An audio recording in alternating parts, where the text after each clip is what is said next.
25, 30 литров при давлении 0.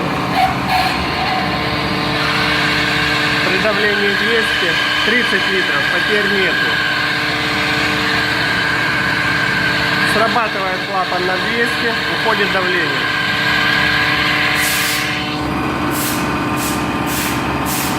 Давление держится. Пошел литра. Температура 20 градусов.